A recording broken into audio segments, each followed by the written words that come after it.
24 का जो चुनाव हुआ लगातार ठिकरा फुटता रहता है कि बाप बेटे की जोड़ी ने नाश कर दिया। देख भाई मनदीप, मैंने कांग्रेस से निकलवा होगा तो तेरी मर्जी है, निकाल देना। राहुल गांधी जी की आलोचना करो, हमारी करो, मेरी करो, और किसी की करो, हुड्डा साहब की करो, भाई कांग्रेस पार्टी को नेताओं की करो, पर पंडित जवाहरलाल नेहरू को टारगेट करते हो।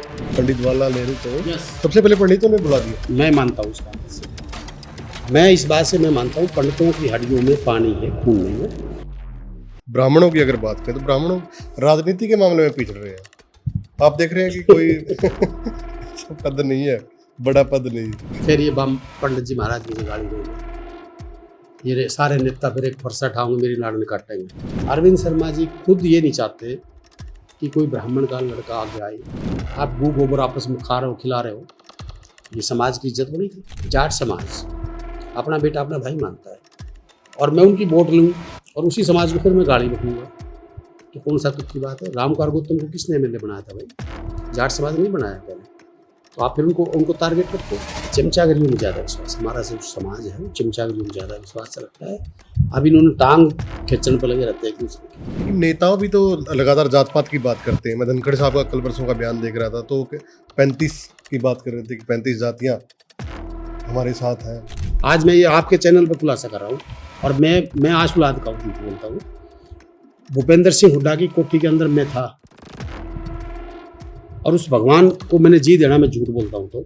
भूपेंद्र सिंह हुड्डा जी की धर्मपत्नी आशा हुड्डा, उनके बेटे दीपेंद्र हुड्डा और भूपेंद्र सिंह हुड्डा जैसे बच्चे रो रहे थे ना, ऐसे रो रहे थे कि हाय मेरा घर फूट गया, हाय मेरा घर फूट गया।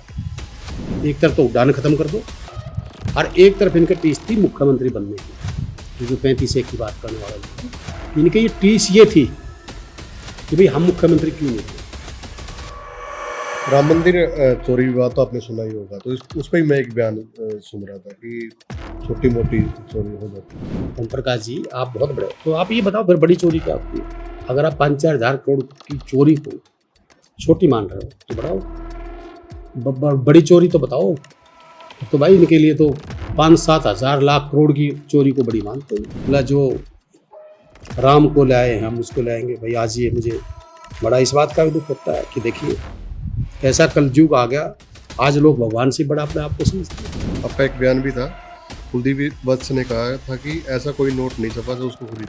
मैं भूखा मर सकता हूँ, मैं मांग के खा लूँगा, लेके दे दूँगा, आपसे ले लूँगा, कहूँगा भाई मुझे उधार दो, और मैं अपने जमीन बनी जैसे। मुझे कई बार विधायक कहवाने में मुझे अच्छा नहीं लगता। मुझे जब मेरे काका ताऊ ये परिवार मेरे को नहीं, कुलदीप मुझे बहुत अच्छा लगता है। मेरे पिताजी का देहांत हुआ उस समय में 6 साल का था। मेरी माँ एक शब्द कहती थी कि बेटा अपने देसी भाषा में जिसका पति मर जाए रांड कह देते हैं, कह लेंगे बेटा रांड के साथ मत करो। आप विश्वास करना मनदीप जी, लोगों ने पता नहीं कितना पैसा खर्च किया, मेरा एक पैसा नहीं लगा। मेरे पास तो 1.5-2 लाख रुपए बच रहे हैं। मैं ये चमड़ी होती है इसकी जूती बना के भी करा दूं लोगों को जब भी मैं एहसान कर सकता। नमस्कार दोस्तों, द एयर न्यूज पॉडकास्ट में आपका स्वागत है। आज मेरे साथ दमदार नेता हैं और बादली से विधायक कुलदीप वत्स जी, जो शस्त्र शास्त्र और संविधान को लेकर एक बड़ी मुहिम चला रहे हैं। और आपने देखा कि राज्यसभा जब चुनाव हुआ तो काफ़ी सुर्खियों में आए। लोग जानना चाहते हैं कि बैकग्राउंड क्या है, राजनीति में कैसे आना हुआ, कि क्या राजनीतिक बैकग्राउंड है, बहुत सारी बातें हैं, लोग सर्च कर रहे हैं, तो बातचीत करेंगे बहुत सारी। सर स्वागत है आपका। धन्यवाद मनदीप जी। कैसे हैं आप? मैं बहुत अच्छा, आप कैसे हैं? बढ़िया सर। थोड़ा बताइए सर अपनी फैमिली के, गांव के बारे में थोड़ा सा। देखिए मैं बिल्कुल एक छोटे से परिवार से उठ के यहाँ आया हूँ, और मेरे पिताजी का देहांत हुआ उस समय में 6 साल का था। मेरे पिताजी गांव के सरपंच भी थे और टीचर भी थे, और कोर्ट के अंदर अपनी प्रैक्टिस भी करते थे जी। मेरे पिताजी हर का भी एक बड़ा ऐसा बड़ा एक संकट मेरे पिताजी हर के ऊपर गिरा। मेरे पिताजी हर 3 भाई थे, और मेरे पिताजी हर के मम्मी और पापा जो हमारे दादा और दादी उनकी डेथ हुई जब मेरे पिताजी और मेरे दोनों चाचा, मेरा पिताजी शायद 6-7 साल का था, मेरा छोटा चाचा 4 साल का था, और उससे छोटा और 1-1.5 साल का था जब उनके माता पिता की, हमारे दादा और दादी की डेथ हुई। तो उस समय मेरे पिताजी और मेरे जो उनके मामा थे, उन्होंने मेरे पिताजी को पाला। उसके बाद मेरे फादर की डेथ हुई। मेरी माँ एग्जैक्ट मेरा चुरैती गांव पड़ता है, मेरे गांव से भी पूछना, मेरी माँ एग्जैक्ट में मेरे लिए एक प्रेरणा स्रोत थी, मेरी आइडल थी, और मैं अपनी माँ को भगवान के रूप में आज भी पूछता हूँ। और मुझे इस बात का बहुत गर्व और फख्र है कि मैं ऐसे पिता का बेटा था, ऐसी माँ का बेटा था जिन्होंने ईमानदारी और सच्चाई को चुना। आप इस बात के हैरान हो गए, मेरे पिताजी जब चौधरी तकदीर सिंह एडवोकेट होते थे तो मेरे पिताजी लोग इकट्ठे रहते थे। मेरे पिताजी की डेथ हुई उस समय, एक कोई केस था सुनेटी गांव का, आप पूछना सुनेटी गांव में। तो मेरे फादर उस समय, बड़ा 50 साल पहले पुरानी बात मैं बता रहा हूँ, 45-46 साल पहले जी। उस समय 70,000 रुपये की बहुत बड़ी कीमत होती थी। तो जो भी जितने पैसे थे कोर्ट में फीस जमा होनी थी काफ़ी ज़मीन की। तो वो जो साहब कहने लगे, पंडित जी इतना पैसा हम घर नहीं लेके जाएंगे, क्योंकि उस दिन की जमा नहीं हुआ, अगले दिन की छुट्टी, उससे 3 दिन लगातार छुट्टी पड़ गई। तो कहने लगे, पंडित जी ये पैसा हम लेके नहीं जा सकते। मेरे पिताजी उस पैसे को हमारे घर ले आए, और कुदरती ऐसा हुआ, मतलब जन्माष्टमी का जिस दिन त्यौहार था, वो दिन सुबह रात को मेरे फादर की हार्ट फेल से डेथ हो गई। तो जब अगले दिन वो कोर्ट के अंदर पहुँचे, उन्होंने पता लगा भाई, वो गए, जो पहले खोखे होते थे लकड़ी के खोखे कोर्ट के अंदर, तो खोखे के ऊपर गए। बताते हैं मुझे इस बात का नहीं, ये जरूर है, बाद में मुझे पता कि भी मेरा पिताजी इस खोखे में बैठ के लोगों की सेवा करता था। मैंने बाद में देखा बड़ा हो गया। तो वो गए तो खोखे में कि भाई पंडित जी, पंडित जी तो इस दुनिया में नहीं रहे। तो उन्होंने के एकदम पैरों नीचे ज़मीन निकली कि भाई पंडित जी तो गए, पर आपने तो मार के, इतनी मोटी रकम थी उनकी। तो 13वीं के बाद जो मेरी मम्मी के पास, मेरी माँ के पास आए, हम माँ ही बोलते हैं, तो मेरी माँ के पास आए, तो मेरे गांव के, मेरे पिताजी के बहुत पुराने 6-7 दोस्त थे, जो आजकल लोग कहीं जात बरादरी धर्म की बात करते हैं। तो मैं उस समय की बात बता रहा हूँ। मेरे पिताजी के 5-6 दोस्त थे। तो हमारे घर के साथ में मेरे ताऊ सुबल होते थे, जो अब इस दुनिया में नहीं है। एक ताऊ मुंशी राम थे, एक हमारे हरिजनों में हमारे ताऊ मान सिंह थे, एक जोगियों में जहाँ शेर सिंह ताऊ थे हमारे, जो कई, एक हमारे वाल्मीकि समाज के थे, मेरे पिताजी के साथ 24 घंटे जो रहते थे। तो मेरी माँ ने कहा, भाई मेरे चाचा को बुलाया कि उन्हें चाय वाय पी, कह लगे जी ऐसे ऐसे बात थी, हमारे पैसे थे। मेरी माँ ने कहा कि जी आप बैठो, चाय पियो, जो आपकी अमानत है मेरे पास है, मुझे ये नहीं पता क्या है उसमें, कितने हैं। मेरे ताऊ और सारे बुलाए, और मेरे पिताजी के ने जो एक कोई इस तरह का कोई वो था कट्टा सा, उसमें वो पैसे थे। मेरी माँ ने वो पैसा ले आके मेरे ताऊ सुबल जो थे, देशवाड़ा हमारे ताऊ, उनको और सबको दे दिया कि ताऊ ये पैसे थे जो भी थे। उन्होंने वो पैसे सारे लोग ही खोल के अपने गिन लो। तो मेरी माँ ने वो पैसा दिया, तो उसमें से कुछ पैसे निकाल के, जो भी होंगे 2,000, 10,000, 5, मुझे नहीं पता, मेरी माँ को देने लगे। तो मेरी माँ ने कहा जी हाथ जोड़ के कहा जी, मैंने अगर खाने होते तो जी मैं सारे खा लेता, मुझे नहीं चाहिए जी, आप क्या मानते है आप। तो जो वो सफ़र वहाँ तय हुआ, मेरी माँ की ईमानदारी और मेरा पिताजी का समर्पण था। गांव में पढ़े लिखे थे, गांव में सरपंच में भी, आज भी मेरे पिताजी को एक व्यक्ति, चाहे कोई हमारे से भी नफरत करता हो, पर मेरे पिताजी और मेरी माँ के बारे में कोई एक व्यक्ति कोई सवाल नहीं कर सकता। उसका प्रसाद हमें आज मिल रहा है, मेरी माँ का। और आप विश्वास करना मनदीप जी, मेरी माँ जब मैं छोटा सा था, चाहे मेरे भाई भूल जाओ, चोर को भूल जाओ, मैं अपने परिवार को भी बात कहता हूँ।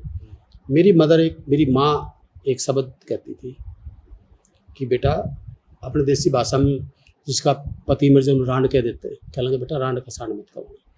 तो वो 6 साल के बच्चे के कानों में आज भी गूंज रहती है कि भाई कोई ऐसा काम ना हो कि भाई मेरी माँ मेरे बाप को कोई इज्जत पे लांछन दाग लगे। मैं उस दिन से इस बात को अपने दिमाग और दिल में रख के चला।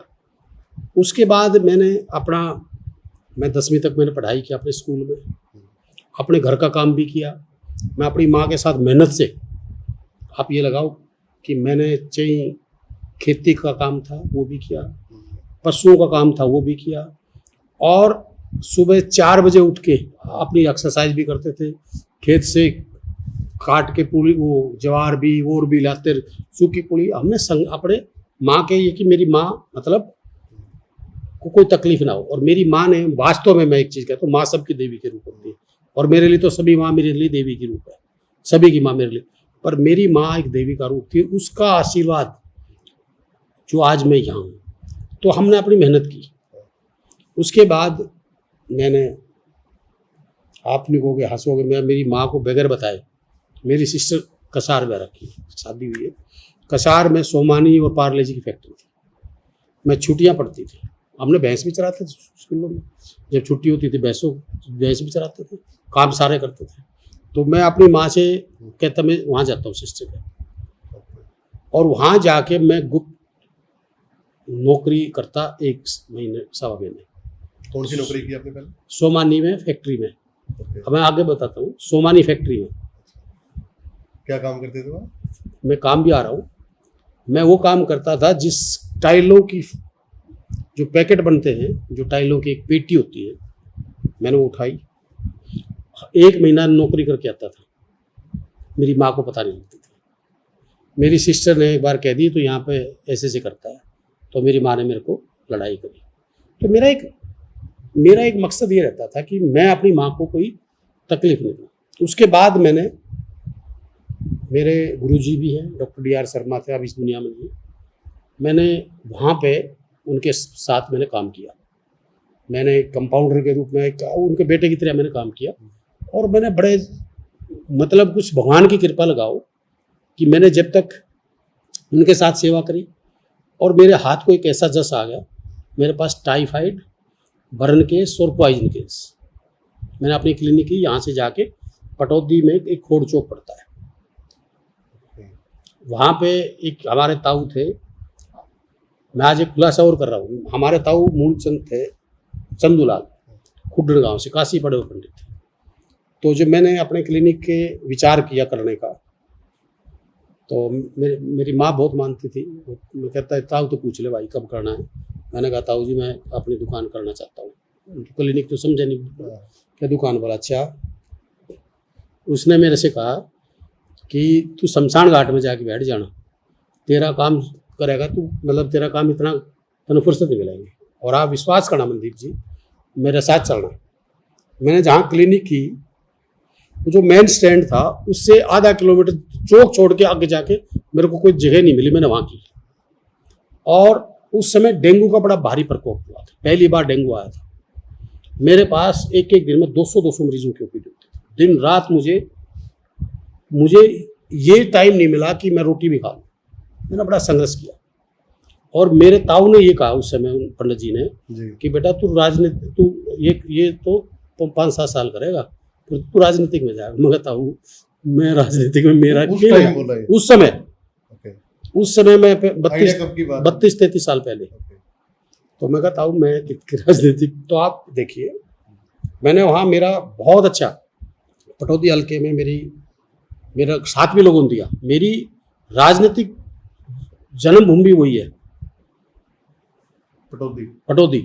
मैं वहाँ मेरी अच्छा काम चला भगवान की कृपा से। मैंने फिर पटौदी में अपनी कोठी बनाई, कोठी में ही मैंने फिर हॉस्पिटल भी बनाया, और वहीं से मेरी एक्टिविटी हुई। मुझे आदर्श ब्राह्मण सभा का प्रधान बनाया लोगों ने चुन के, और वहाँ पर वो नज़ारा देखने लायक था।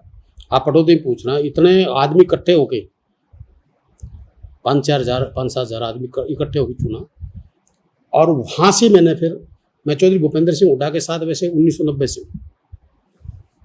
1990 से आप मैं चौधरी भूपेंद्र सिंह हुड्डा पहली बार MP का इलेक्शन लड़ा, तब भूपेंद्र सिंह हुड्डा के हम साथ लगे थे। और भूपेंद्र सिंह हुड्डा जी के अलावा हमने कोई किसी से वो नहीं रहा। उसके बाद मैं पटौदी चला गया।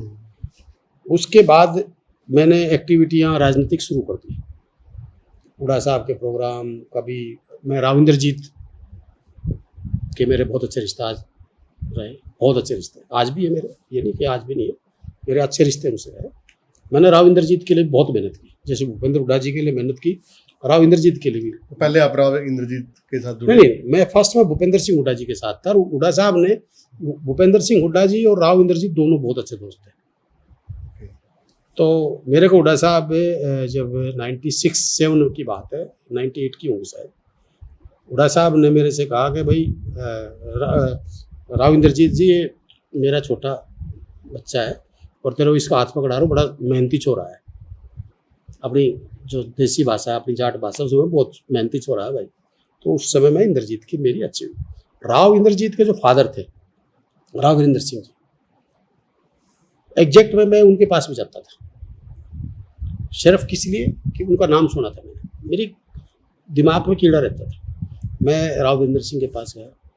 राव वीरेंद्र सिंह से भी मैंने काफ़ी सीख ली, मैं आपको बता रहा हूँ। और संघर्ष जो था, चौधरी भूपेंद्र सिंह हुड्डा वो कई बार पता नहीं क्या कह देते हैं, मैं चौधरी भूपेंद्र सिंह हुड्डा के संघर्ष को सल्यूट करता हूँ, उनको अपना आदर्श मानता हूँ, अपना नेता मानता हूँ।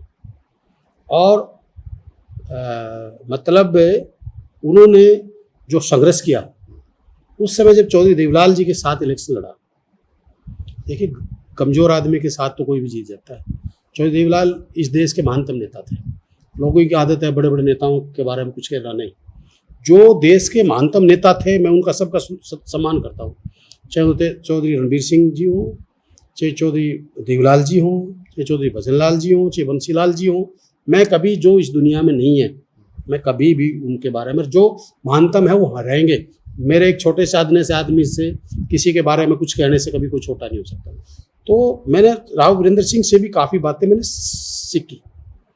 उसके बाद चौधरी भूपेंद्र सिंह हुड्डा जी की जहाँ पे भी कोई रैलियाँ हुई या राव इंद्रजीत की हुई, मैंने राव इंद्रजीत का एक ऐसा काम किया राव इंद्रजीत के लिए, आप पूछना कभी राव इंद्रजीत से, मेरे एक अंदर जुनून था।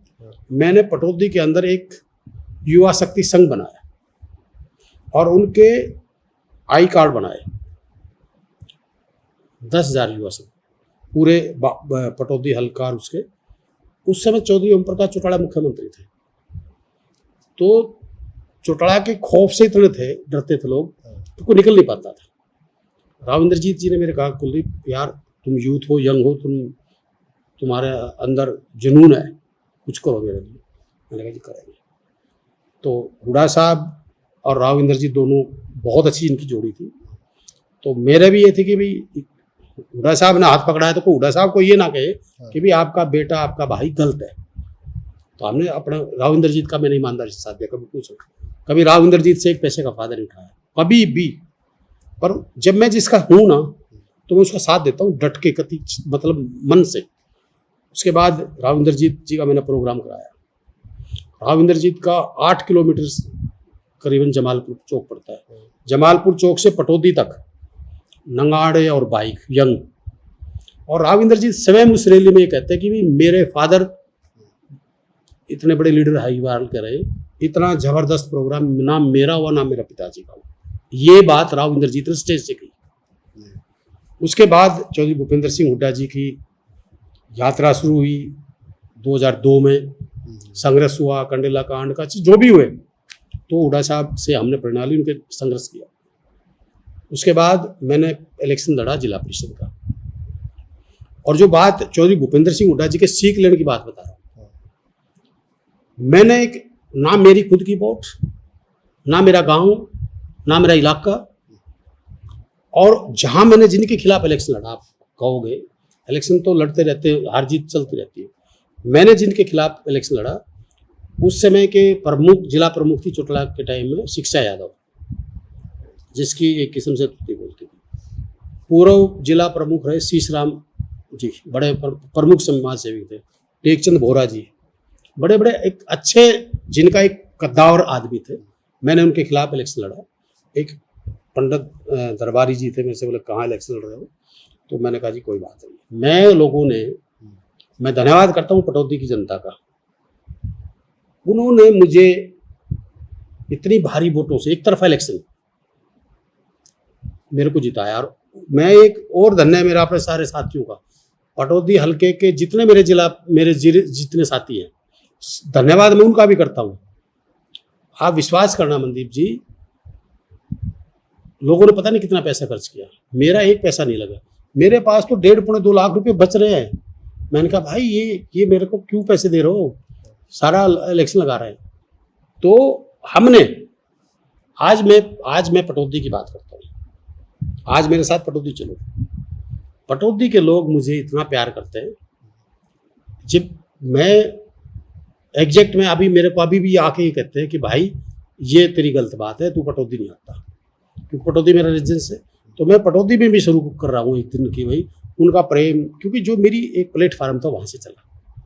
राजनीति की शुरुआत जहाँ से हुई। राजनीतिक शुरुआत वहाँ से मेरी हुई। कब जीता था आपने जो जिला परिषद का चुनाव? ये 2005 का। 2005 में जिला परिषद सदस्य रह चुके हो। मैं जिला प्रमुख भी लड़ा था, पर लास्ट टाइम में भूपेंद्र हुड्डा जी ने मेरे को किया, पर लास्ट टाइम में बहुत मोटा पैसे का खेल चल गया। तो हमारे विजय यादव जी थे सारे, तो लास्ट में बहुत बड़ा पैसे का, एक वोट का हमारा अंतर हुआ। अच्छा। तो विजय यादव हमारे साथी थे, तो मैंने कहा भाई अब पैसे का खेल है, पर लड़ाई लड़ी। उसके बाद हमने अपना राजनीतिक में संघर्ष किया, हुड्डा साहब के साथ लगे रहे। दूसरा इलेक्शन लड़ा, फिर 2014 में बादली से इलेक्शन निर्दलीय आपके सामने लड़ा मैंने। लोगों ने, मैं आज आपको बता रहा हूँ, मैं वो इलेक्शन भी जीता हूँ मानता हूँ। जो 9 वाला जो चुनाव लड़ा था आपने, वो निर्दलीय लड़ा था? नहीं 14 में लड़ा निर्दलीय। 14 में निर्दलीय आपने चुनाव लड़ा। 14। तो हुड्डा साहब के साथ इतने नजदीक होने के बाद क्यों नौबत आई? नहीं, कारण क्या था, उस समय हुड्डा साहब भी मुझे टिकट देना चाह रहे थे, ये सच्चाई है, और कांग्रेस पार्टी भी देना चाह रही थी। उस समय जो हमारे प्रदेश अध्यक्ष थे अशोक तंवर जी, उनका किसी बात से जो भी कोई बातें हुई, मैं बड़े नेताओं की मैं क्या बात करूं, तो हुड्डा साहब उस समय 15-20 टिकटें काटना चाह रहे थे, पर आपस की सहमति नहीं बनी और सीटिंग गेटिंग कर दिया, और उनको टिकट नरेश को यहाँ से दे दी, और जो भी थे सबको दे दी। मैंने अपना इलेक्शन का मन बना रखा था, बहुत टाइम से मैं मेहनत कर रहा था। मैंने 2012 में अनाउंस कर दिया था कि भाई कोई मेरी और उसकी बात हुई प्रधान की, नरेश जी की, तो मैंने कहा भाई मैं अब लड़ाई लड़ूंगा राजनीतिक। तो मेरा, हालांकि उस समय मेरा मन नहीं था कि मैं यहाँ से एमएलए का इलेक्शन लूँ, तो ये सिर्फ उस प्रभु की कृपा है। मैं तो जो करता हूँ, करने वाला मैं कुछ हूँ नहीं, करवाते तो भगवान, हमारा तो नाम है। जो बिहारी जी बाबा हरिदास बाबा नाथ ने चाहा, मैंने यहाँ इलेक्शन लड़ा। मैंने नहीं लड़ा, बादली के प्रत्येक 36 बिरादरी के लोगों ने ये इलेक्शन लड़ा। और एग्जैक्ट मैं आपको बताऊँ, 2-3 चीज़ें ऐसी हुई। उस समय राम रहीम ने 2 दिन पहले वो फूल खिला दिया कि भाई आशीर्वाद, भाई वो मेरे शिलानी गांव था जिसमें यंग लड़कों की डेथ होगी, जो वोटिंग पोल हुई 616 वोटों में 412 मेरी थी। तो जब कई बार नसीब होता, उस समय ओम प्रकाश जी जो मंत्री बने उनके नसीब में थी, और लोगों ने उस समय वो इलेक्शन जीते। पर मैं एग्जैक्ट में जीते वो, पर मैं अपने आप को जीता हुआ मानता हूँ, क्योंकि मैं बादली हल्के की जनता ने मेरा जो साथ दिया। मैं मनदीप जी आज भी कह रहा हूँ, मैं ये चमड़ी होती है, इसकी जूती बना के भी पहना दूं लोगों को जब भी मैं एहसान उतार सकता। ये मुझे पहचान है लोगों का। मैं इस बात को, कई बार मेरी बड़ी आत्मा इस बात से दुखी होती है कि कई बार ये जो चलती है लड़ाइयाँ इनकी, जो 2012 में मेरे साथ जुड़ा, उस समय उसका लड़का 10 साल का था, आज उसका लड़का 27-28 साल का। मैं उनके लिए कुछ नहीं कर पाया। दुख होता है। दुख इस बात का होता है, जो बेचारा हमारा शरीर, हम मेहनत करते जितनी बाहर से होती है, पर हम किसके दम पे मेहनत करते हैं? कोई भी पार्टी किसके दम पे तगड़ी होती है? किससे के दम पे जीते? वो जीते अपने साथियों के दम पे। ये लोग क्या कहते हैं, अपने साथियों को वर्कर कहते हैं। ये वर्कर नहीं है, ये हमारे साथी है, हमारी टीम है, हमारा पिलर है मकान की। ये हमारे मजबूत टीम जो होती है, हम अगर हमारी टीम मजबूत रहेगी तो हम इलेक्शन जीतते हैं। और मेरी टीम मेरे भाई थे, मेरे भाई 36 बरादरी के मेरे भाई ऐसे हैं, आज भी हैं। मेरी मातृ शक्ति है, मेरी बहनें हैं, मुझे बहुत प्यार करते हैं। मैं 5-5 घंटे इलेक्शन में डिले हो गया, पर मुझे जिस तरीके से मेरी माँ, काकी, ताई, काका, ताऊ, भाई मुझे गले लगा के स्नेह करते हैं, मैं तो नमक हराम तो हूँ नहीं, मैं कैसे भूल जाऊँ। पर कई बार हमारी भी ऐसी एक परिस्थिति ऐसी आ जाती है, बहुत मन विचलित होता है कि देखते हैं कि हमारे काका ताऊ परेशान है, पर हमारा बस नहीं पा राज और बगैर राज का अंतर तो होता। पर मैं फिर भी मेरे काका ताऊ से पूछो, मेरे भाइयों से पूछो, मेरे परिवार से पूछो, मैं अपनी लड़ाई को ईमानदारी से लड़ता हूँ, मजबूती से लड़ता हूँ। और मुझे कई बार विधायक कहवाने में मुझे अच्छा नहीं लगता। मुझे जब मेरे काका ताऊ ये परिवार मेरे को नहीं कहता, कुलदीप, मुझे बहुत अच्छा लगता है। मुझे कोई डांटता भी है ना तो वो मुझे अच्छा लगता है। ऐसा नहीं है मैं कोई भाई एग्जैक्ट में जो मेरे साथी है जी, हमारे परिवार है, तो वो किसको डांटेंगे, किसको कहेंगे। गुस्सा उनका भी जायज़ है, काम कोई नहीं हो तो कहेंगे किसको, मुझे ही कहेंगे। पर मैं अंदर से सोचता हूँ कि लोगों का कोई कसूर नहीं, कसूर हमारा है। हमारा कसूर इसलिए है भाई, उनकी उम्मीद तो हमारे से ही है जी, जब वो हमारी मदद करके अपना भाई चुनते हैं। मैं, कई लोग कहते हैं नेताजी, मुझे इस बात से भी बड़ा कई बार विचलित होता हूँ। देखिए, जो आपको नेता समझ गया ना, आप इमोशनल हो रहे हो सर। हाँ, नेता, जो आदमी नेता समझते हैं अपने आप को, कई के नेता है। नेता कौन थे? नेता थे हमारे देश के वो वीर शहीद, सुभाष चंद्र बोस, राजगुरु सुखदेव सिंह, भगत सिंह जी, चंद्रशेखर आज़ाद, जिन्होंने अनेकों ऐसे योद्धा थे जिन्होंने देश का एग्जैक्ट में असली नेता वो थे जिन्होंने इस देश को आज़ाद कराया, जिन्होंने अपने कुर्बानी दी, बलिदान दिया। अब लोग महात्मा गांधी जी को गाली दे देते हैं, लोग पंडित जवाहरलाल नेहरू को गाली दे देते हैं, डॉक्टर भीमराव अम्बेडकर जी जिसने संविधान लिखा उसके बारे में टिप्पणी कर देते हैं। ये चीज़ें देश के लिए अच्छी चीज़ नहीं है। आजकल के बच्चे जो हमारे साथी हैं, मैं एक चीज़ जरूर कहूँगा, हर उस युवा को कहूँगा कि आप डीपली जाइए। जब ये देश आज़ाद नहीं हुआ था, उससे पहले हमारा देश क्या था और आज हमारा देश क्या है।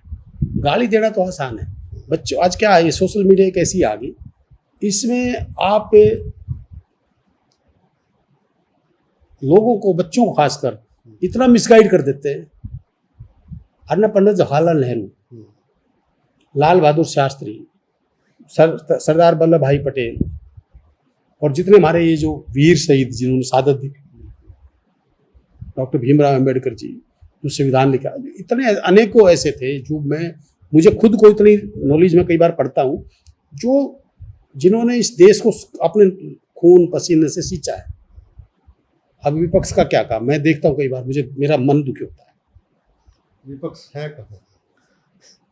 नहीं, पक्ष की बात कर रहा हूँ, सॉरी, विपक्ष निकल गया। नहीं, विपक्ष भी कहाँ है? विपक्ष में नहीं है, वो बात में आऊँगा उस पर भी। कई बार मुझे मन दुखी होता है। देखिए मनदीप जी, पंडित जवाहरलाल नेहरू इस दुनिया में नहीं है। आप किसी भी नेता को देखिए, पंडित जवाहरलाल नेहरू को गाली देंगे। मैं आज आपको एक बहुत वो बात कर रहा हूँ, पंडित जवाहरलाल नेहरू मैंने तो देखा नहीं, आपने नहीं देखा, पर उनके बारे में जो पढ़ा, उनके विचार पढ़े, उन्होंने जितनी संपत्ति हमारे जितना हमारा बजट नहीं था देश का, उतना उन्होंने अपने देश के प्रति सारा अपना जो संपत्ति थी उस देश को समर्पित कर दी और देश को आज़ाद करा के, जो आदमी जहाँ एक सुई तक यहाँ नहीं बनती थी, आज वहाँ हवाई जहाज बन रही हैं। तो उस व्यक्ति को आप अपनी नाकामी छुपाने के लिए हम किसी को देखिए दोस्त दे, आज आप कोशिश राहुल गांधी जी को करो, सोनिया जी को, मनमोहन सिंह जी को, जो विपक्ष में हम यहाँ जिंदा हैं जो बैठे, चलो मनमोहन सिंह जी नहीं है, जो बैठे आप उनको कहिए। आप किसी को लोग भगवान बना दें, किसी को लोग, सबसे पहले तो पंडितों ने ही बुला दिया, पंडित जवाहरलाल नेहरू को। यस, सबसे पहले पंडितों ने बुला दिया। मैं मानता हूँ इस बात से, मैं इस बात से मैं मानता हूँ, पंडितों की हड्डियों में पानी है, खून नहीं है।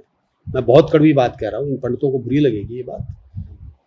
पंडित जवाहरलाल नेहरू को आप बिल्कुल ठीक कह रहे हो। देखिए, हमारे महानतम नेता हैं इस देश के, डॉक्टर भीमराव अम्बेडकर जी, एक शब्द उनके खिलाफ बोलते हैं, कोई बोलते हैं उनके खिलाफ भी बोलते हैं कि वो देश के महानतम नेता थे, उनके खिलाफ बोलते हैं। पर मुझे इस बात की खुशी भी होती है कि उनके जो अन्यायी है, जो उनको मानते हैं, वो देश को चक्का जाम कर देते हैं। कर देते हैं, नहीं कर देते हैं। सर छोटू राम के बारे में एक शब्द को बोल के दिखा दो, या किसी भी जो एक महानतम थे उनके खिलाफ बोल के दिखाओ कोई। और यहाँ पंडित जवाहरलाल नेहरू, अब मैं मानता हूँ राहुल गांधी जी की आलोचना करो, हमारी करो, मेरी करो, और किसी की करो, हुड्डा साहब की करो, भाई कांग्रेस पार्टी को, और नेताओं की करो, पर पंडित जवाहरलाल नेहरू को टारगेट करते हैं। ये पंडित के नहीं, पंडित जवाहरलाल नेहरू ठीक है, पंडित था, मैं मानता हूँ, पर नेता किसी जात बरादरी के नहीं होते हैं।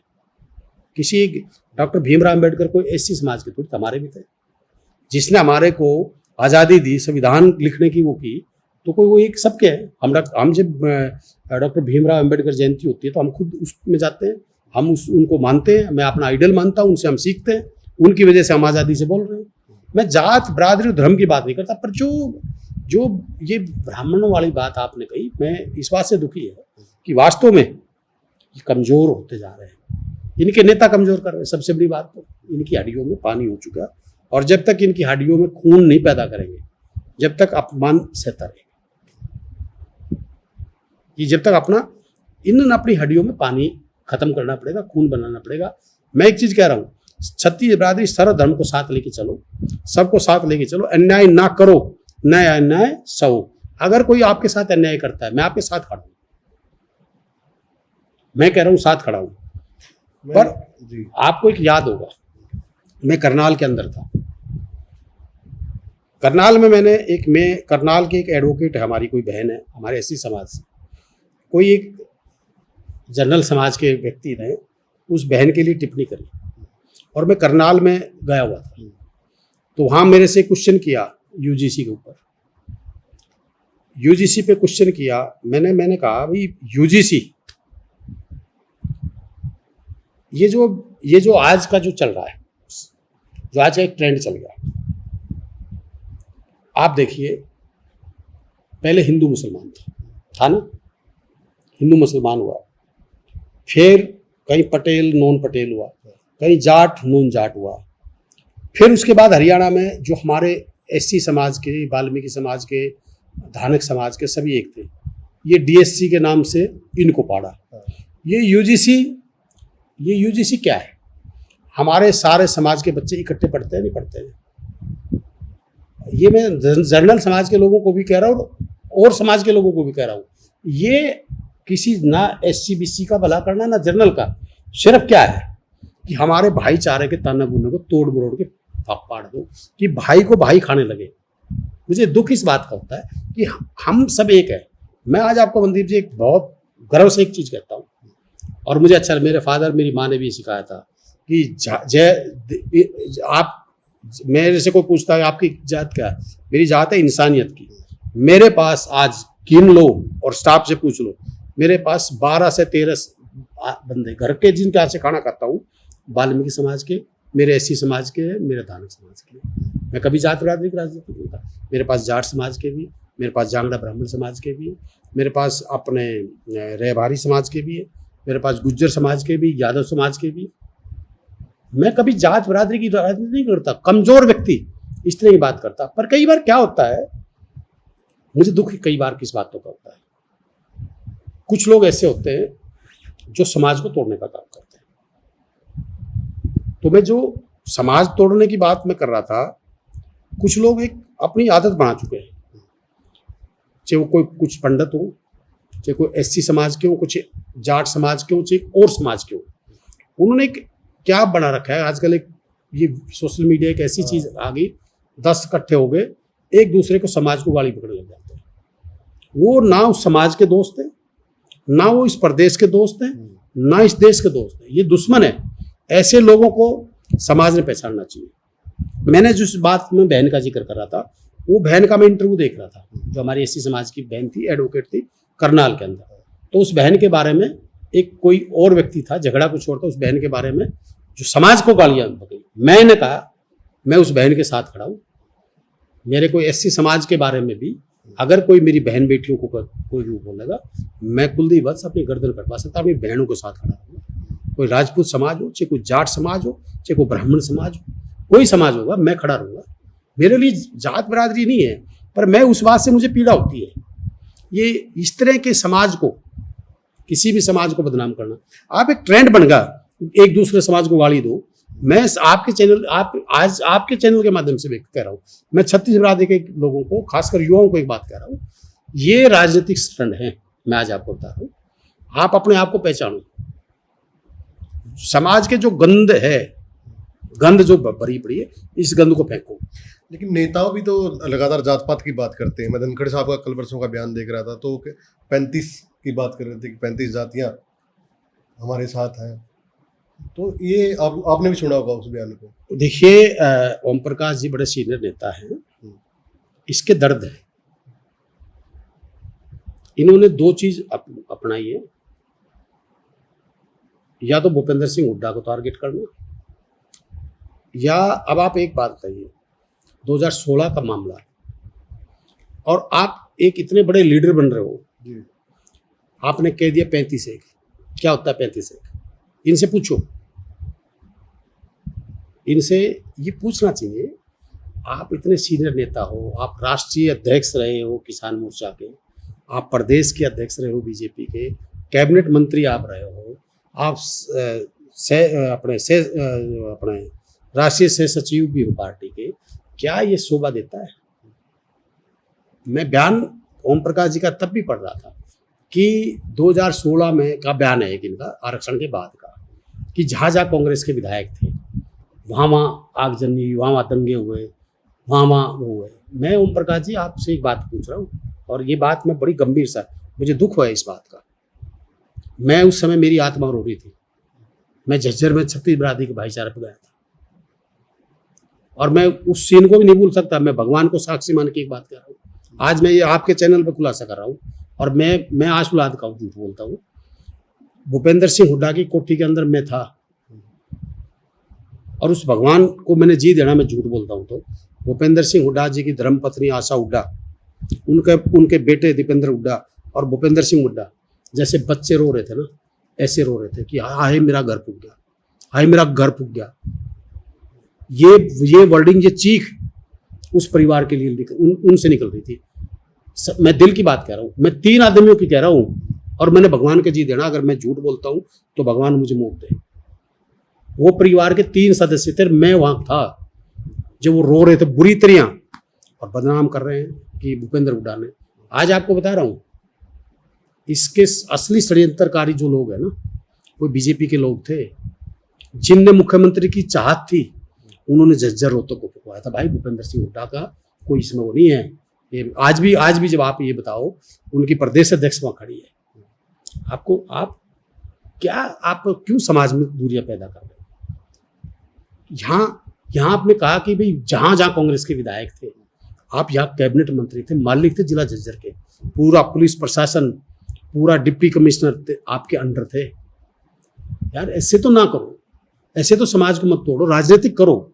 मैं ये नहीं कहता राजनीतिक मत करो, पर अगर आप इस समाज को तोड़ के राजनीति करोगे, क्या अच्छा है ये? मैं ऐसी राजनीति के ठोकर मारता हूँ। मुझे अगर मेरे भाइयों के खून से सनी हुई को कुर्सी मिले, मैं ठोकर मारता हूँ उस बात की। मुझे वो दर्द याद है, मुझे झज्जर का दर्द याद है, मुझे हरियाणा का दर्द याद है। और भूपेंद्र सिंह हुड्डा या दीपेंद्र हुड्डा की बात जो लोग करते हैं, षड्यंत्रकारी कोई हो सकते हैं, पर मैं इस बात को कह रहा हूँ, कुलदीप वत्स बहुत अदब से ये बात कह रहा है। तीनों माँ, बेटा और बाप जिस तरीके से रो रहे थे, जैसे एक बच्चा भी नहीं रोता, इस तरीके से बाटे मार मार के रो रहे थे, और मैं रोकने वाला भी था। अरे मारा घर जल गया, अरे मारा घर जल गया, हमारा इलाका जल गया। तो ये तो भाई जब खट्टर चीफ मिनिस्टर था ना, यहाँ पे तो नॉन जाटों में तो ये पैदा कर दो कि भाई हुड्डा, एक तरफ तो हुड्डा ने खत्म कर दो, और एक तरफ इनके टीस थी मुख्यमंत्री बनने की, कि जो 35-1 की बात करने वाले लोग हैं ना, इनके ये टीस ये थी कि भाई हम मुख्यमंत्री क्यों नहीं बने। अरे बनो, हमें क्या लेना, हमें क्या खट्टर से लेना है, क्या तुम्हारे से लेना है, क्या रामविलास शर्मा से, क्या अनिल विज से, क्या कैप्टन अभिमन्यु से, क्या ओम प्रकाश जी, कोई बनो, या हम मुख्यमंत्री, तुम्हारी बीजेपी का काम है। पर मैं फिर कह रहा हूँ, मैं ऐसी राजनीति के ठोकर मारता हूँ। मैं राजनीति छोड़ सकता हूँ, पर जो मेरे भाइयों के खून से सजी कुर्सी, ऐसे मुझे जरूरत नहीं है। और मेरे इलाके का, मेरे हरियाणा का इन लोगों ने नाश करने का काम किया। राम मंदिर चोरी विवाद तो आपने सुना ही होगा, तो उस पर ही मैं एक बयान सुन रहा था कि छोटी मोटी चोरी हो जाती। देखिए, ये भी बड़ा बचकाना बयान था। ओम प्रकाश जी, आप बहुत बड़े हो, तो आप ये बताओ फिर बड़ी चोरी क्या होती है? अगर आप 5-4 हज़ार करोड़ की चोरी को छोटी मान रहे हो तो बढ़ाओ, बड़ी चोरी तो बताओ। फिर तो भाई इनके लिए तो 5-7 हज़ार लाख करोड़ की चोरी को बड़ी मानते हैं। देखिए, जो व्यक्ति भगवान राम को नहीं बख्श सकते।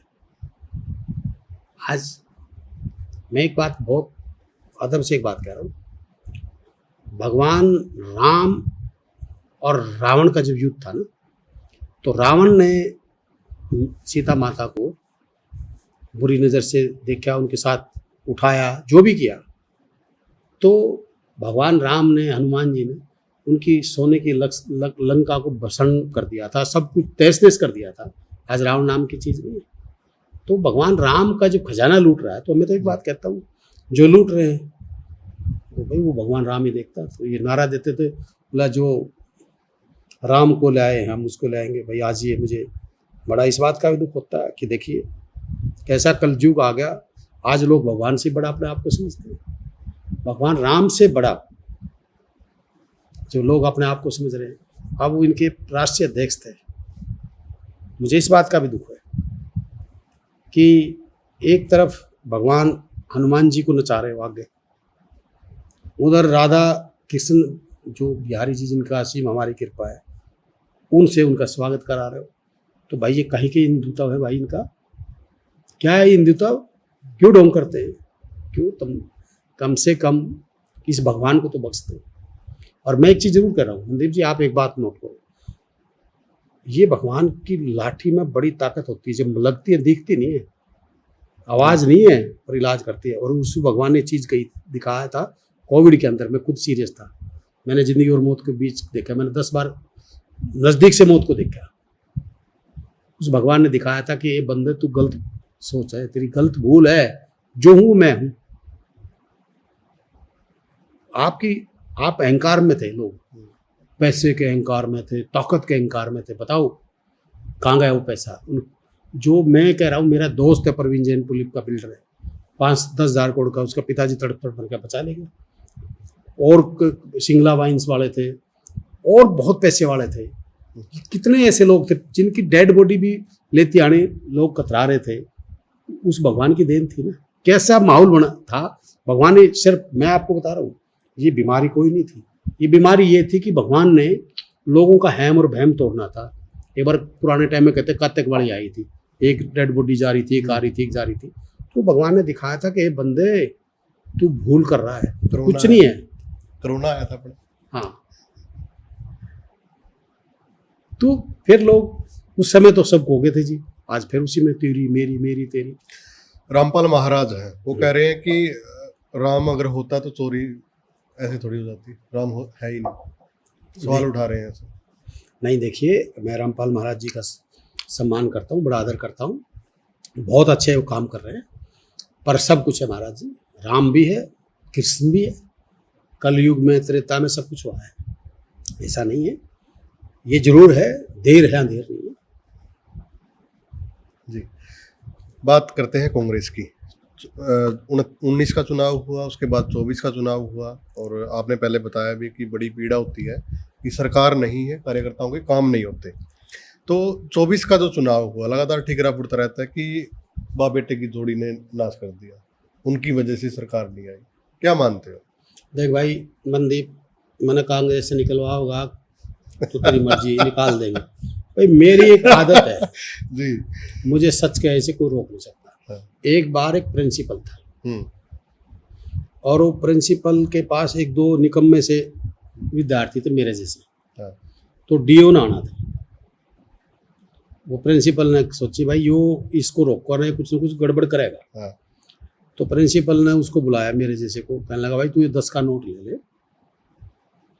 और आज डीओ साहब आएंगे, तू चुपचाप बैठा रही। वो बोला ठीक है गुरुजी, मैं चुपचाप बैठूँ। अब डीओ आ गया क्लास में, तो गुरुजी ने तो सोचे थे भैया वो कुछ नहीं कहेगा। अब डीओ क्वेश्चन करने लग गया, कई देर होगी, देर उठाया था, मैं बताऊँ देख के प्रिंसिपल साहब ने कि भाई मरवा होगा। डीओ की नज़र पड़ गई, हाँ बेटे उठ बता, शाबाश। करने लगा क्वेश्चन, पहुंचा साइड दे प्रिंसिपल, बैठे बोला भाई गुरुजी बात ऐसी है, यो 10 का नोट ले यार, तू बुलाया बना रुका नहीं जा।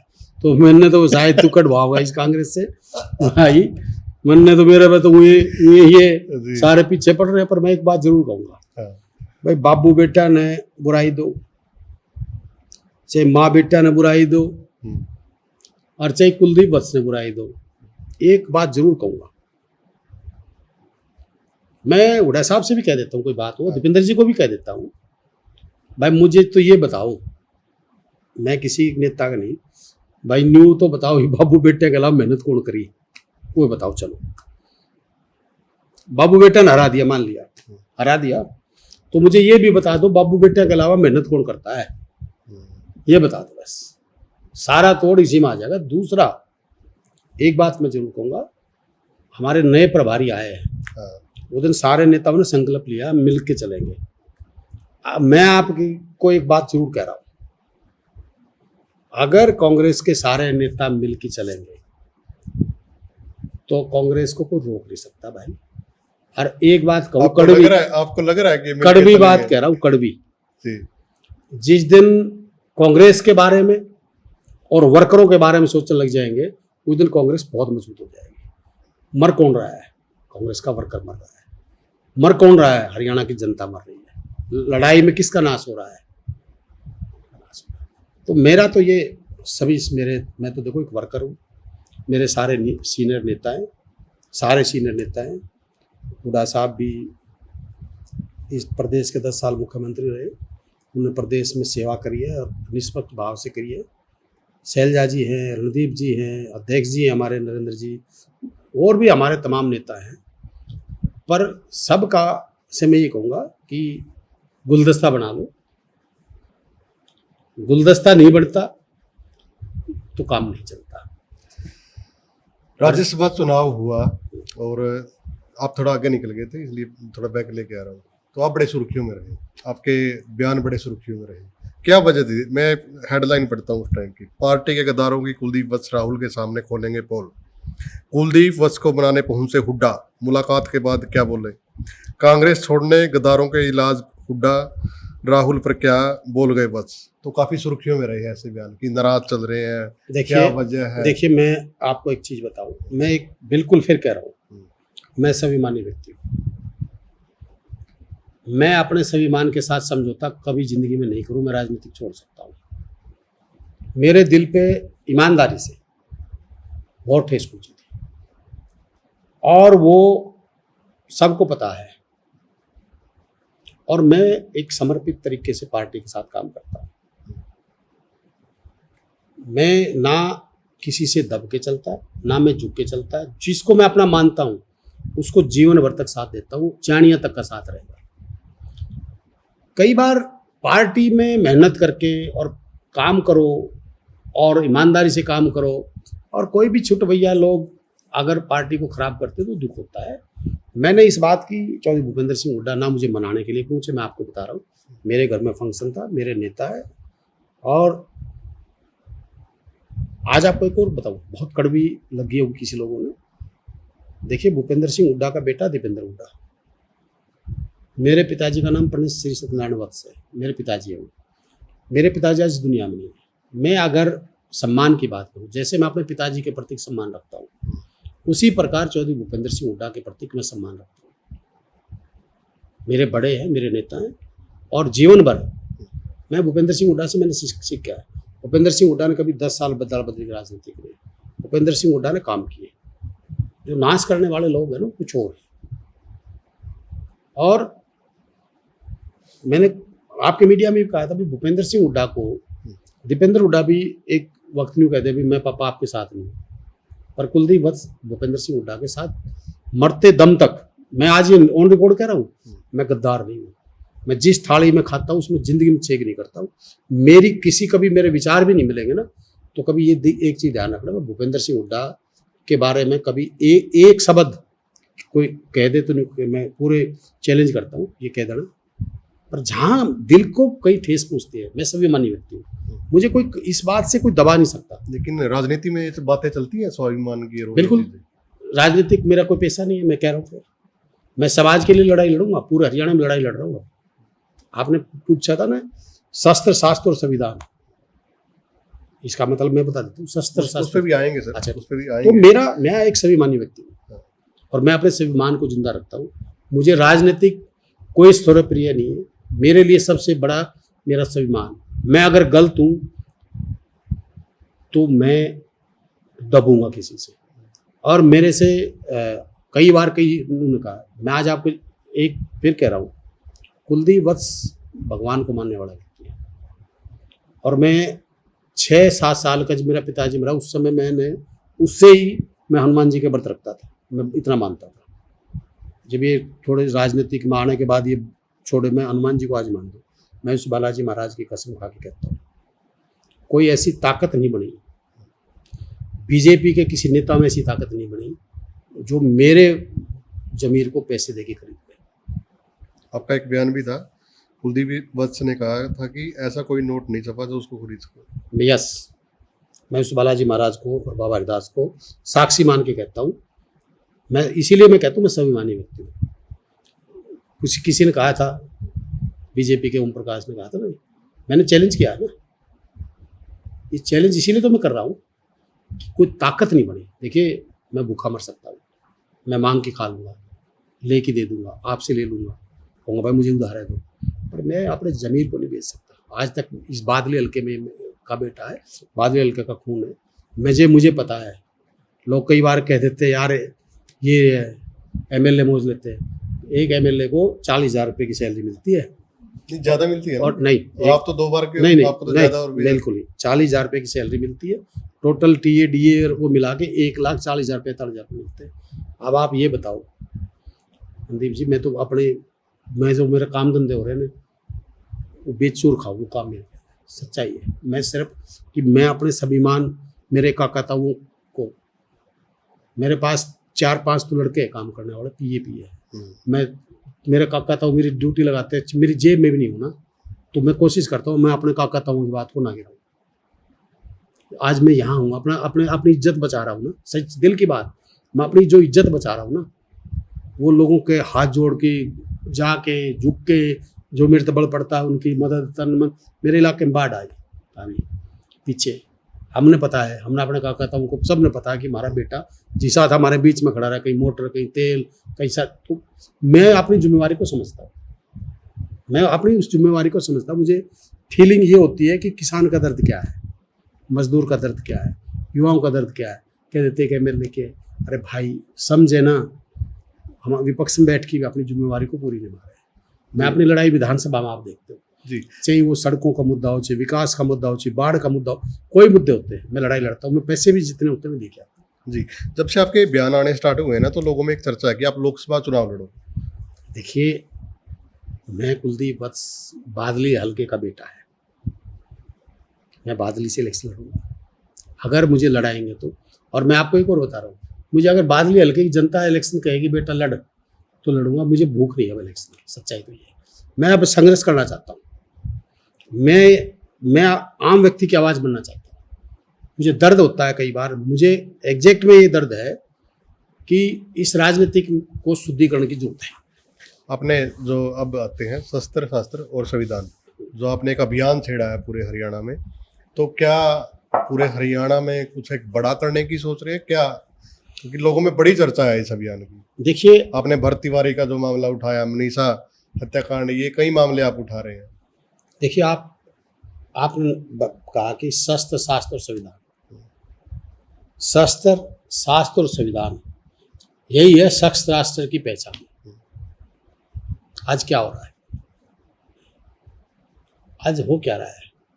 मैं हर उस व्यक्ति को कहूँगा कि जो डॉक्टर भीमराव अंबेडकर जी ने जो संविधान लिखा था, हर व्यक्ति, अगर वो संविधान नहीं लिखा जाता तो आज एक दूसरे को फांसी तोड़ देते हैं। शास्त्र को क्या है? शास्त्र का मतलब बुद्धि। ये ब्राह्मण की नहीं, ये शास्त्र तो बुद्धि की है। और शस्त्र जब उठेंगे, धर्म की रक्षा तो शस्त्र बगैर तो नहीं होती लड़ाई। धर्म की रक्षा करने के लिए शस्त्र भी उठाना पड़ेगा, संविधान भी और शास्त्र भी। जब सब मिलके इस मुहिम में लगेंगे तो हम हर अन्याय के खिलाफ मजबूती से लड़ सकेंगे। और मेरा एक मकसद है कि भाई को भाई से लड़ाने का काम नहीं, भाई से भाई को जोड़ने का काम। जो किसी भी समाज में इस प्रकार के व्यक्ति हों, उनका पर्दाफाश करना और सच्चाई और ईमानदारी की जो लो है वो उस रास्ते को पे चलना, और लोगों को ये चीज़ बतानी पड़ेगी कि आज संगठित होने की जरूरत है। शस्त्र शास्त्र और संविधान, और ना भाई आजकल का जो समय चल रहा है ना, ये शस्त्र शास्त्र और संविधान जब इकट्ठा होगा ना, तभी इस धर्म की रक्षा हो सकती है, तभी इस देश की रक्षा हो सकती है, तभी इस प्रदेश की रक्षा हो सकती है। और ना आज का जो टाइम जो चल रहा है वो बहुत खतरनाक टाइम चल रहा है। पता नहीं मैं आप बैठे हैं, थोड़ी देर बाद हमारे पास क्या हो जाए। तो हमें ये हमारा है, मेरा विजन है।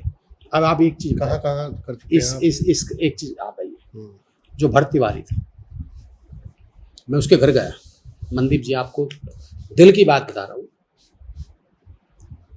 वो धरती, जब देश आज़ाद हुआ था तो क्रांति की लो वहाँ से उठी थी। मंगल पांडे की धरती हुई है। चंद्रशेखर आज़ाद कह दो, चंद्रशेखर तिवारी कह दो, चंद्रशेखर आज़ाद भी उसी बिलोटी की धरती का, उसी इलाके की धरती का है। वहाँ से 19 ऐसे योद्धा हुए जिन्होंने देश की लड़ाई, जब अंग्रेजों के खिलाफ लड़ाई लड़ी तो उसी मिट्टी से हुआ था। उसी मिट्टी का बेटा ये भरत तिवारी है। ये किसी ब्राह्मण समाज का बेटा नहीं था, ये सर्वधर्म क्षत्रिय दलित का, अति पिछड़े का। मैं कह रहा हूँ, मैं वहाँ गया उस दिन भी, मतलब हजारों लोग आ रहे हैं, रो रहे हैं। जो व्यक्ति भगत सिंह जी को, चंद्रशेखर आज़ाद, राजगुरु सुखदेव सिंह को अपना आइडल भगवान मानता हो, जो सनातन धर्म की रक्षा के लिए लड़ाई लड़ रहा हो, आप उसकी पुरानी वीडियो उठाओ, कितनी वीडियो आपके सामने आ रही है। जिसके 40 लाख पिता को मिले हो, 40 के 40 लाख रुपए उसने समाज सेवा में लगा दिए हो, 2.5 एकड़ जमीन उसने बेच के समाज सेवा में लगा दी हो, अपनी माँ के सारे जेवरात बेच के उसने लगा दिए हो, आप जैसे उसे पैसे ले लेके, जो हर उस गरीब व्यक्ति के लिए लग रहा हो। और उसको एक SDM लेवल का व्यक्ति अपने ऑफिस में धमकाता है, थ्रेट देता है, चाटे मार, जो भी हुआ, फिर उसके पीछे लग जाते हैं, गरीबों की आवाज़ उठा रहा है। और जो व्यक्ति ये कह के आता है SDM को कि आप ये काम नहीं करोगे तो मैंने शस्त्र उठाना पड़ेगा, हथियार, मैंने जो नारा दिया शस्त्र शास्त्र और संविधान, तब उसने कहा कि भगत सिंह, राजगुरु सुखदेव सिंह ने भी शस्त्र जब अंग्रेजों के खिलाफ उठाया था, तो आज के अंग्रेज आप पैदा हो रहे हो।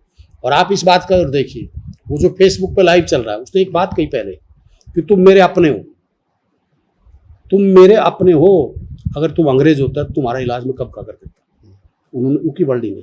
उसके बाद उसने लाइव चलाया वो, चलो मैं कहता हूँ उसका क्या गुनाह था, वो लाइव चला है, उन्होंने अपना हथियार फेंक दिया, वंदे मातरम, भारत माता की जय।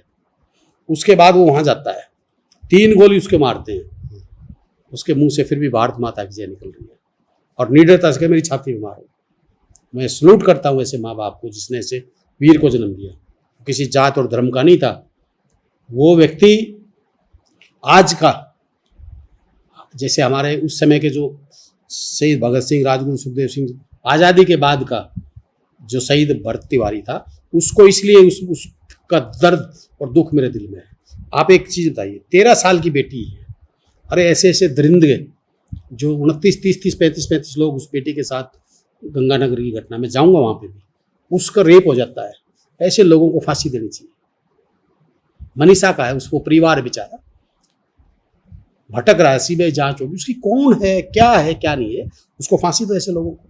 आप मनीषा के घर तो गए नहीं, इतनी दूर तो चले गए आप? नहीं, मैं गया हूँ, घर नहीं गए? मैं जाऊँगा बिल्कुल। नहीं, मनीषा के घर नहीं गया, मनीषा के उस समय में गया था, उस समय गया था, और मैं वहाँ पे भी जा रहा हूँ, अपने गंगानगर भी। हमारे को ये कहा गया, हमने सारा टाइप किया कि जी थोड़ा सा लड़की और परिवार सदमे में, आप रुक के आओ।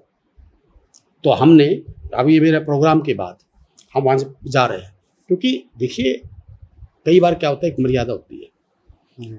भरत तिवारी वाला, उसके माँ बाप के पास वो बच्चा नहीं रहा। ये जो मामला है, ये जो 13 साल की बच्ची का रेप का मामला था, ये एक बड़ा सेंसिटिव मामला होता है। बच्ची से नहीं मिल सकते, एक इज्जत की बात भी होती है, बच्ची घबरा रही है। तो इसलिए मैं वहाँ पे स्वयं में जाके आ रहा हूँ, आपको बता रहा हूँ। आपको 23 तारीख के बाद ये पता लगेगा कुलदीप वत्स श्री गंगानगर में है जी। हरियाणा में कहाँ कहाँ पे प्रोग्राम चले हुए हैं जी इसको लेकर? नहीं, देखिए, हरियाणा में हमारा भिवानी था, सोनीपत था, कल का मेरा रोहतक है, फिर करनाल है। करनाल के बाद सभी डिस्ट्रिक्टों में कोई डिस्ट्रिक्ट नहीं बचेगा। और मैं आपको एक और बता रहा हूँ, ये लड़ाई अच्छे से लड़ेंगे। मैंने नारा दिया है, शस्त्र शास्त्र संविधान।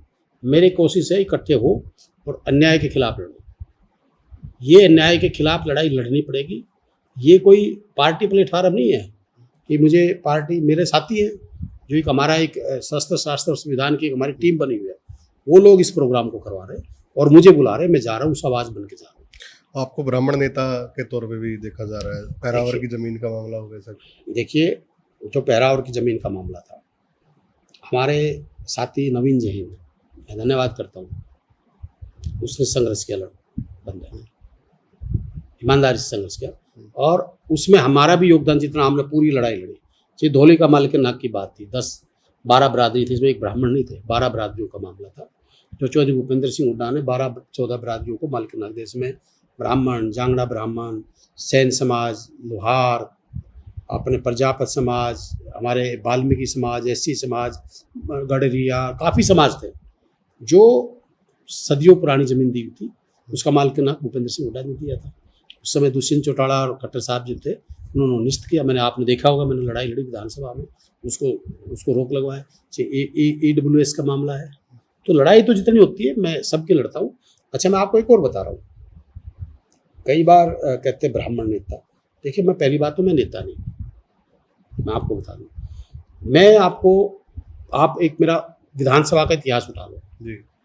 मैं जब चुन के गया, मैंने जाट आरक्षण का मुद्दा मैंने उठाया। मैंने कहा और मैंने मांग भी की थी कि जब श्रीनगर में जो हमारी सेना पे पत्थर मारते हैं, ग्रेनेड फेंकते हैं, जो गद्दार है देश के, उनके केस वापस ले सकते हो अपने राजनीतिक फायदे के लिए। जाट आरक्षण में नाजायज बच्चे, मैं आज भी कह रहा हूँ मनदीप जी, बहुत काफ़ी लोग बच्चे नाजायज जेलों के अंदर घुसे, केस दर्ज के झूठे कर काफ़ी। मैं ये बात आज भी कह रहा हूँ, कुछ हो थे वो ठीक है, पर उसमें काफ़ी लोग नाजायज थे। और जब अमन चैन भाईचारा, हरियाणवी एक की बात कर रहे हैं, तो एक भाईचारा हमने जब इकट्ठा करना है, तो मैंने जब उस समय खट्टर सरकार थी, मैंने कहा मुख्यमंत्री को भी कि आप इनके केस को वापस लो और एक आपसी भाईचारा, मैंने उनका उठाया। आप तो जाटलैंड से विधायक बनते हो। देखिए, मैंने कहा, मुझे जाट लैंड की जब आपने बात करी, मुझे जाट अपना बेटा अपना भाई मानते हैं, मुझे ब्राह्मण अपना भाई अपना, मुझे SC BC अपना भाई अपना बेटा मानते हैं, मुझे प्यार करते हैं, सभी प्यार करते हैं मुझे कोई ये नहीं मानता कि ये ब्राह्मण है, ये फलाना है, ये नहीं। मुझे 36 बिरादरी मुझे प्यार करती है। और उसी समय आपने एक चीज़ और देखा होगा, करणी सेना, हमारा राजपूत समाज के बच्चों का करणी सेना, जब किसी समाज के बारे में अगर कोई बात आएगी तो हर समाज अपने समाज की बेइज्जती को बर्दाश्त नहीं करेगा। वो पद्मावती माँ के नाम से कोई फिल्म बनाई, उस पर हमारे बच्चों को यहाँ झूठे मुकदमे हुए, मैंने वो आवाज़ उठाई। मैंने हमारे हाई रेजिमेंट के लिए, मैं पहला व्यक्ति हूँ, मैंने हाई रेजिमेंट की बात 3 बार उठाई विधानसभा में। मैं वहाँ पे धरने पे भी गया, अपना सहयोग भी दिया और आज भी समर्थन करता हूँ कि हाई रेजिमेंट बननी चाहिए, उनका हक है। सबसे ज़्यादा आप युद्ध में जब आप देखते हो, सेना में हमारे हरिवाल के अनेकों लोग, हजारों शहीद हुए हैं, तो जो उनका राइट हक है, ये उनका हाई रेजिमेंट बननी चाहिए। तो उसका भी मैंने समर्थन किया। मैंने SC समाज के BPL के कारणों का हो और लड़ाई हो, मैं सभी समाज की लड़ाई को मजबूती से जी। लेकिन आज क्या हो रहा है कि ब्राह्मणों की अगर बात करें तो ब्राह्मणों राजनीति के मामले में पिछड़ रहे हैं। आप देख रहे हैं कि कोई पद नहीं है, बड़ा पद नहीं है। देखिए मनदीप जी, फिर ये बम पंडित जी महाराज मुझे गाली देंगे, ये सारे नेता फिर एक फरसा ठाऊंगे, मेरी नाड़ में काटेंगे। आप एक बात बताओ, पुराना ही उठा लो, हमारे समाज के सबसे बड़े नेता हुए पंडित भगत दयाल जी, मुख्यमंत्री बने, वो इस दुनिया में नहीं रहे, थोड़े दिन रहे। हमारे समाज के दिग्गज नेता पंडित चंद्रलाल शर्मा हुए, ठीक है जी। पर कहीं ना कहीं पंडित चंद्रलाल शर्मा जी अगर राशन कार्ड से बाहर निकलते, अपने समाज के आदमियों को प्रतिनिधित्व कराते, कोई फरीदाबाद से भी, करनाल से भी, रोहतक से भी, जहाँ पे भी आपने लीडरशिप तैयार करते तो आपके लीडर तैयार होते कि नहीं होते। आप आ जाओ रामविलास शर्मा, आप किसको दोष दे रहे हो? जनता का दोष है क्या? समाज का दोष है? दोष किन का है? दोष नेताओं का है। पंडित रामविलास शर्मा बीजेपी के लिए संघर्ष किया, बीजेपी को लाने में सबसे बड़ा योगदान उनका रहा, था ना उनका योगदान। पर पंडित रामविलास शर्मा जी ने क्या दिया बीजेपी ने? बना दिया।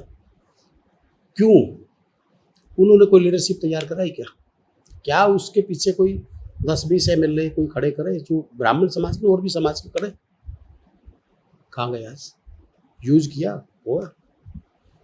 अब अरविंद शर्मा जी खुद ये नहीं चाहते कि कोई ब्राह्मण का लड़का आगे आए। रामकुमार गौतम जी और अरविंद शर्मा जी ने जो समाज की बदिया पिटवाई, जो समाज को नीचे देखने का काम कराया, मैं इस बात से बड़ा हताहत हुआ उस दिन। और मुझे मेरा अंदर से इस बात के लिए कि ये जो घटना घटी क्या अच्छी थी। अब रामकुमार गौतम दादा है, सब दादा बोलते हैं, पर कारण क्या है? ब्राह्मण समाज कभी तोड़ने का काम नहीं करता, ब्राह्मण समाज जोड़ने का काम करता है। दादा गौतम कुछ बोलते रहेंगे, कभी जाट समाज के बारे में बोल देंगे, कभी किसी समाज के बोल देंगे। दादा गौतम ने भी अपनी लिमिट रखनी चाहिए।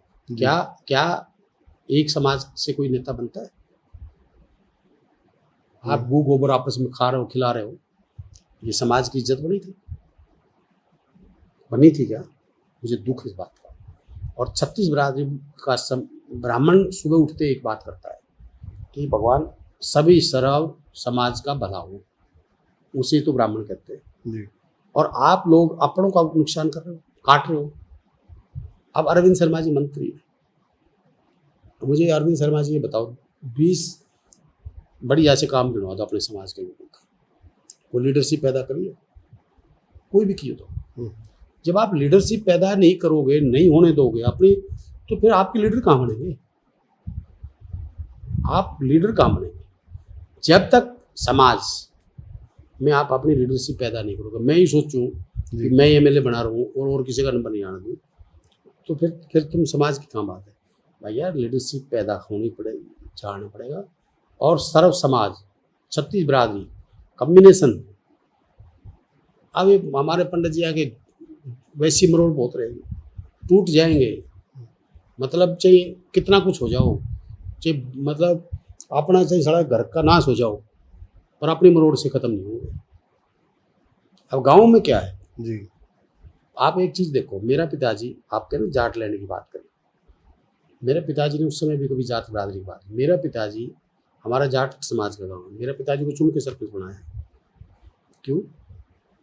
क्योंकि मेरे पिताजी ने भी ये नहीं, मेरे को चुन के बना, मेरे को भी कितनी मदद, मेरे को जाट समाज अपना बेटा अपना भाई मानता है, और मैं उनकी वोट लूँ और उसी समाज को फिर मैं गाड़ी बकूँगा, तो कौन सा तुक की बात है? रामकुमार गौतम को किसने MLA बनाया था भाई? जाट समाज नहीं बनाया पहले, तो आप फिर उनको टारगेट करते हो। राजनीतिक व्यक्ति अपने स्वार्थ से ऊपर उठ के समाज की सोचने लगेगा तो समाज अपने आप उठ जाएगा। और आज क्या हो रहा है, आज समाज, जो मैं खासकर ब्राह्मण समाज की बात करूँ, ब्राह्मण समाज, ईमानदारी से बता रहा हूँ, इनकी हड्डियों में पानी हो चुके हैं। खून बनाना पड़ेगा। जब खून बनेगा, मैंने कहा ना शस्त्र शास्त्र, जब शस्त्र और शास्त्र दोनों इकट्ठे हो गए ना, तो किसी का काबू नहीं। अगर संविधान साथ है, किसी के भी काबू नहीं है, मैं आज आपको बता। पर कारण क्या है? चमचागिरियों में ज़्यादा विश्वास, हमारा जो समाज है वो चमचागिरियों में ज़्यादा विश्वास रखता है। अब इन्होंने टांग खींचने पर लगे रहते हैं एक दूसरे के। आप अपना काम करो, आप अपनी लीडरशिप पैदा करो, आप लोगों के भले की बात करो, समाज को जोड़ने का काम करो, छत्तीस बिरादरी के भाईचारे को जोड़ने का काम करो, तोड़ने का काम मत करो। अब राम देखिए, जो राजकुमार सैनी था, ठीक है, राजकुमार सैनी जी ने जो समाज का ताना बाना खराब किया, जबरदस्ती किसी किया, समाज में रोकने वाले नहीं मिले उसको। जसपाल मलिक आके यूपी से आके हमारे समाज को यहाँ तोड़ने का काम करने लगा जी। लोग उसको रोकने वाले नहीं मिले। उसी तर्ज पे हमारे जैसे कई बार रामचंद्र जांगड़ा जी उसी लाइन पे समाज को तोड़ने की बात करते हैं। ये फिर दादा गौतम, अरे ब्राह्मण तो बुद्धिजीवी कौम है भाई, वो तो सबको जोड़ने का काम करती, तोड़ने का काम थोड़ी करती। फिर वो उस काम पे अगर लगोगे आप तो कोई अच्छी बात होगी जी। ये इससे समाज नहीं आगे बढ़ता, इससे समाज का नुकसान होता है। समाज जब आगे बढ़ेगा जब सारे समाज छत्तीस बिरादरी को साथ लेते हैं, तभी समाज। जी बिल्कुल। कांग्रेस पे ही आते हैं क्योंकि इंटरव्यू ये पॉडकास्ट है जो काफ़ी लंबा होता जा रहा है। लास्ट यही है कि अनुशासन कमेटी बन चुकी है, प्रभारी बदले जा चुके हैं, जिला अध्यक्ष नियुक्त हो चुके हैं। कांग्रेस का क्या होगा, क्योंकि आज मुद्दे बहुत हैं। खुद पब्लिक कहती है कि हमारे मुद्दे क्यों नहीं उठा रही विपक्ष गायब है। देखिए, दीपेंद्र हुड्डा कोई प्रोग्राम कर देता है, उसके बाद कोई नेता आता ही नहीं। देखिए, मैंने एक चीज़ कहा है, हाँ। अभी जो नए प्रभारी आए हैं ना, संजय दत्त जी अच्छे तजर्बेकार व्यक्ति है और वो स्वयं अब एक दो दिन हर डिस्ट्रिक्ट में दे रहे हैं और वो काम कर रहे हैं। मैं एक बात जरूर कहूँगा, मैंने हमारे जो प्रभारी जी हैं उनको भी कहा था, तो सभी मीटिंग में भी कहा था कि अनुशासन बहुत जरूरी है पार्टी में। जब तक आप कुछ कार्रवाई नहीं करोगे जी, जब तक बात नहीं बढ़ेगी। और मैं आपकी बात से सहमत हूँ, बहुत मुद्दे हैं। विपक्ष के का काम है मजबूती से लड़ाई को लड़ना जी। और विपक्ष में एक आदमी अकेला लड़ रहा हो और आदमी अगर उसमें साथ ना दे तो कहीं ना कहीं ये कमी है। मैं अपनी इस कमी को मानता हूँ। पर आपको एक चीज़ और बता रहा हूँ, बहुत जल्द कांग्रेस एक नई ऊर्जा के साथ आपने हरियाणा में दिखेगी और देश में दिखेगी। राहुल गांधी जी ने अभी आपने देहरादून में देखा, कल छात्र गुंज का जो प्रोग्राम चला रखा है और एक बहुत अच्छे तरीके से, और युवा देश का भविष्य, युवा आज आ भी रहे। तो ये शायद हमारे हरियाणा में हमारे यूथ के साथ भी चला रहे हैं और हम लड़ाई को लड़ेंगे। हमारे साथी हैं, जिला अध्यक्ष हैं वर्धन यादव, अभी उन्होंने राम मंदिर के ऊपर भी वहाँ काफ़ी अच्छा प्रदर्शन किया। ऐसे नौजवानों ने आगे आना पड़ेगा और पार्टी ने भी नौजवानों को तवज्जो देनी पड़ेगी, जिससे मतलब पार्टी उठ सके। और वो भी जो संघर्षशील, अब आपने दीपेंद्र जी की बात करी, देखिए मैं एक चीज़ जरूर करता हूँ, मैं दीपेंद्र जी से कई बार हंसता भी हूँ। मैंने कहा भाई साहब आप रात को सोते हो क्या? मेहनती है, बहुत अच्छी मेहनत करते हैं, उनके मुकाबले की मेहनत कोई नहीं करता। पर मैंने उनसे एक रिक्वेस्ट की है, भाई ये मेरे हमारे नेता भी है, छोटे भाई भी है, पर मैंने एक चीज़ जरूर कही है कि आप प्लानिंग और गुलदस्ता बना के चलने का समय है। एक गुलदस्ता आपके हाथ में ऐसा हो जिसमें सारे कलर के फूल हो और वो गुलदस्ता बनेगा। वो गुलदस्ता बन के हरियाणा में आप देखना एक नए रूप, नए रंग और नए उसके साथ बहुत जल्द आपने हरियाणा में देखेंगे। वो सारे मुख्यमंत्री रहे, आपका फेवरेट मुख्यमंत्री कौन सा है? देखिए, अगर सबसे पुराने जो आज इस दुनिया में नहीं है तो उनमें चौधरी बंसीलाल को मैं बहुत अच्छा व्यक्ति मानता हूँ।